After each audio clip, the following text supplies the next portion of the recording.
All right, lads, today we're going once again to evmagazine.com, which is a magazine that I approve of, but I guess I end up taking the piss. Am I using that term correctly, British people? Am I taking the piss here? Because a lot of the time I'm I'm sort of making fun of their articles, at least when it's about men and about landing a man and how to how to understand men's behavior and high value men, how to attract a high value man. I'm all for Evie's general mission statement about restoring femininity and restoring the proper role of men and women, the traditional roles of men and women. But I think that if there's any aspect of it all that leaves something to be desired, it's sometimes their takes on on dating. Let's just say on courtship, because once again we have this nebulous term, high value man. What do we mean? What do people who use the term high value man mean?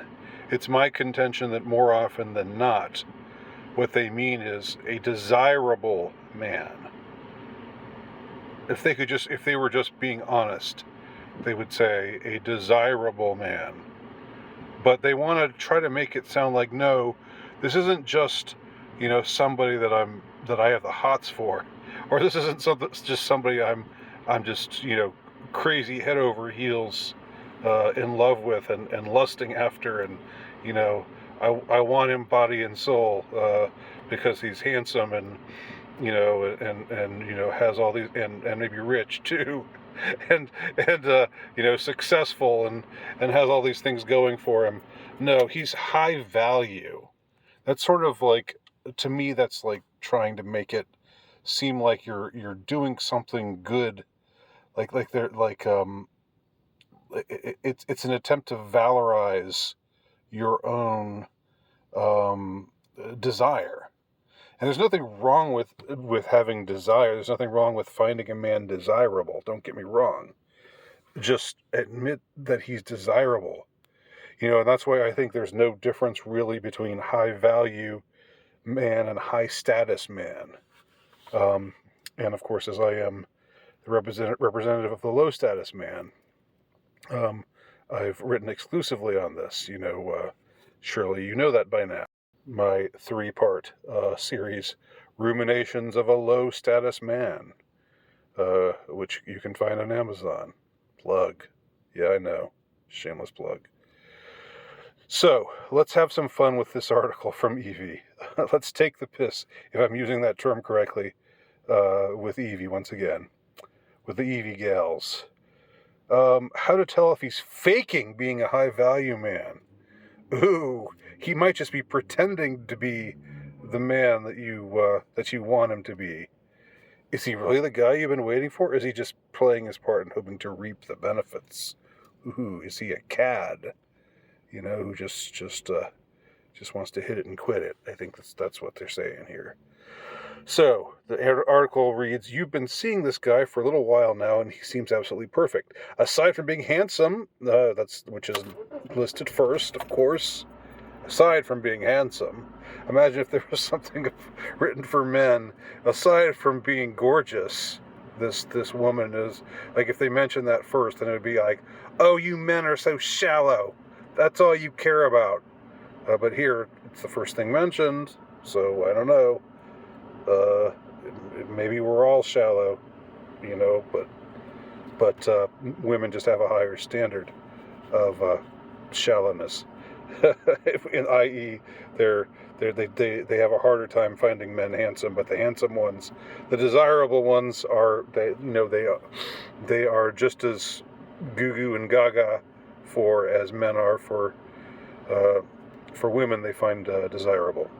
Okay, aside from being handsome, successful, and sweet, You seem to operate on the same wavelength. As you mentioned being exclusive, he was all in. The moment you brought up having kids one day, he said he couldn't wait to be a dad. Boy, are you moving a little fast here, girl. You know what? I can't. I can't wait. We should have kids. All right? I want to have kids. What do you think about being a dad? Hey, I can't wait to be a dad. So he's saying that, but is he just saying that because he knows you want to hear it? That's the question. When you talk about your political views, faith, and values, he agreed with everything you said. You can't help but feel like he's the guy you've been waiting for all along. The prince who made sifting through the frogs worth it. The frogs. Who are the frogs? The frogs are guys like you and me, gentlemen. I'm afraid to report. I mean, not bad guys, but just not desirable guys. Guys that would have made good husbands, but they just don't do it for her. But anyway, because it really helps to see through that lens. Okay. You feel yourself falling for him and fast. You've had a difficult time not running at the top speed of the relationship. If he's the man you're going to marry one day, you think, why would you bother being cautious? But then he did something that gave you pause. After you'd invited him into your life, your heart, possibly even more than that, he seemed to change his behavior. He grew distant. He grew a bit more standoffish than he'd been, a little harder to get a hold of. And you started to wonder, was it all too good to be true? And of course, the subtext here, something that they're not mentioning, just in plain terms, because this is a conservative journal. It's classier than like, Cosmo or something like that, where they would say, "So you sleep together," but I think that's what's implied here. He's, maybe that they've been intimate, and now he seems a bit more standoffish and harder to get a hold of. Otherwise, what would explain this sudden difference in behavior, unless the suggestion was that he'd gotten what he wanted, and now he was ready to move on, and all that stuff he told you about. Yeah, I can be exclusive. Yeah, I look forward to being a dad. Now that's sort of like, yeah, well, I'm the top 5%, so I'm going to play the field. I'm going to have some fun here, and you're just somebody I had fun with. Sorry. Anyway, that's what you are afraid. That's what you suspect. Even though that's not what's directly stated here, that's what's, I think, was really going on. You started to wonder, was it all too good to be true? Was he really the honest man he presented himself to be, or is he putting on a show so as to be granted access to your heart, your life, and your body? There we have it. There we have it. All right, so they pretty much said it without saying it too crudely, because they're classy gals. But anyway, so the rest of this, there's 6 red flags that say he's faking being a high-value man. See, again, he's not. What you mean by high-value man is that he's desirable, and he's also amenable to wifing you up. Okay, but if he's desirable but not amenable to wifing you up, then I mean, it's just like a. I hate to use the word cope here. Y'all know I hate that word, but it seems like saying, "Oh well, he's not high value anymore because, he didn't really want to pursue a long-term relationship with me. He just wanted some fun, and wanted to sleep with me. And now that he's done that a couple times or a few times, he's ready to move on." Okay, you can pinpoint exactly when he lost interest. With most relationships, it's difficult to pinpoint exactly when things changed.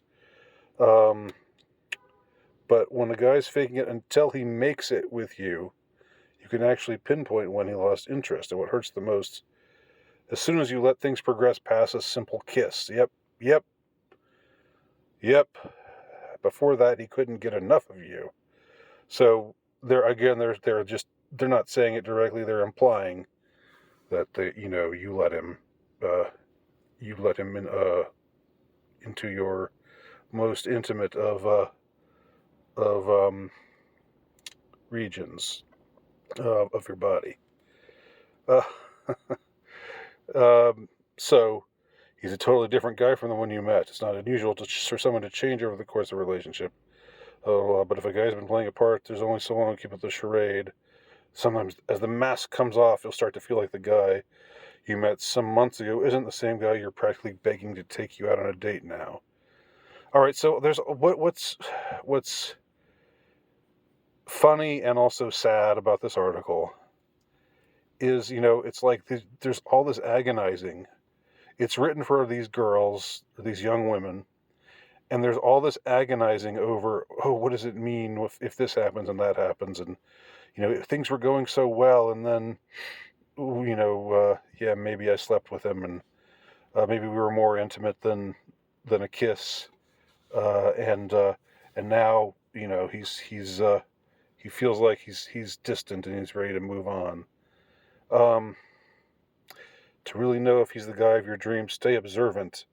Virtue doesn't call itself out, so you need to pay attention. Okay. The way he treats you in person versus over text, yeah. I mean, I don't know. This is all just kind of rationalization. He really likes you, but, or cope, quote unquote. I can't believe I'm starting to use that word. Somebody shoot me in the head.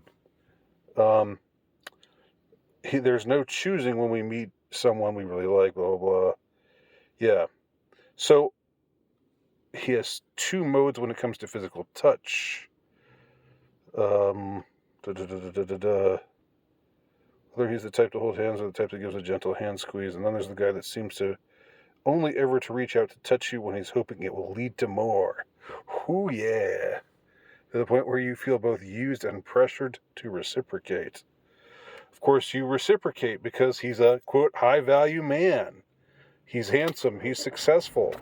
He's got it going on. So you better believe you reciprocate. I mean, not everyone. I shouldn't say that about all these girls, but a lot of them would.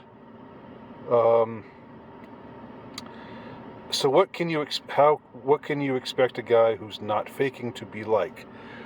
And this, what the article does not say, okay, it says a lot, but what it does not say is maybe look for somebody who's, maybe lower your standards just a little bit. Maybe, look for somebody who's not, in the top 5 or 10% of, quote, high value men. Look for somebody who doesn't make you vomit when you look at him, who's I don't know, who's decent enough looking, and who is a good guy, and that guy is going to commit to you, because when you're dealing with when you're dealing with these kind of guys, you're dealing with the top tier of the male market, if you will, the male dating market, the so-called high-value men. These are the top tier of the dating market, and these are the guys who just have got it made. They've got it made in the shade with the maid. They can go around and do whatever. I mean, I'm not saying they're rapists or anything like that, but I mean, they know that it's easy pickings out there for them. And for the rest of the male population, especially today, with social media and all the pernicious trends, the non-top 10%, let us say, they're all just not noticed by these women. And so these women get frustrated because they can't snag a guy like this, and have him, put a ring on their finger. The kind of girl, even the kind of women who read Evie, conservative-minded women, not non-feminists. Even they, the hypergamy is, it hasn't spared them, right? They still look at things in this kind of way, and the solution is to be, I don't know if there is a solution, because the solution would be to lower your standards, but who's going to do that? Like, if your standards are set, I mean, I've written about this before. I've written a couple of articles about this before to Today's Lonely Men. It's on my Substack page. What we're going to need is a change of attitude, because in the past, women who quote unquote settled didn't feel like they were settling. They just had, in the past, when monogamy was the thing, when monogamy was the shit, when monogamy was the way to be, and everything else was actively discouraged by society, and you were a cad if you were a man and you didn't abide, or you were a tramp if you were a woman and you didn't abide. So there was social shaming going on, yes, and I know that some people don't like social shaming, but it does have its place. So back then, again, I don't believe that when a woman would see someone who is at her station, at her, within her range, maybe slightly higher than her, but not like, oh, this is like a highly successful man. This is an extremely eligible bachelor.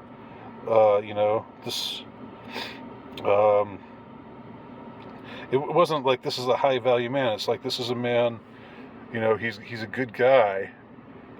He's hardworking. He's conscientious. He treats me well. Yeah, he might not be. He might not be Cary Grant. He might not be Clark Gable. but he's.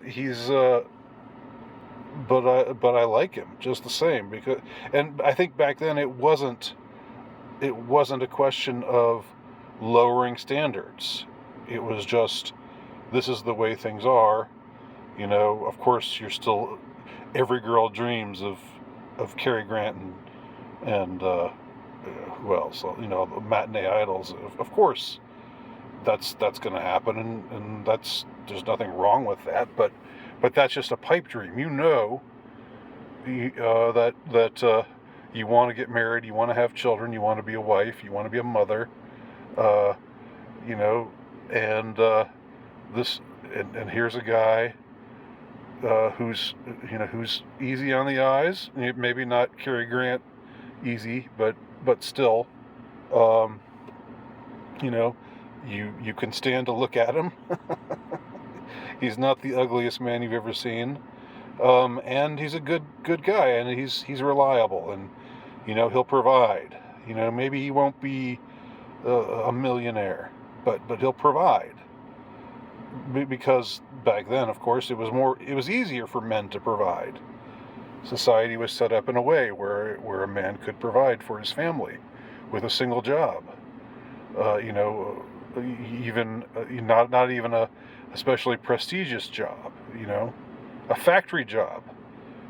You got paid enough that the standard of living was such that you could support a family on a working man's wage. So things just need to change. Just so many things just need to change before we get out of this this terrible pickle that we're in with the state of sex relations right now. And this article, while it means well, just points to or helps to show up or indicate all of the issues that are out there. You just have to read between the lines to see what's really going on with it. So this is my assessment of the EV Magazine article, How to Tell If He's Faking Being a High Value Man. Leave your comments below. I'm interested to hear what anybody thinks. Thanks for watching.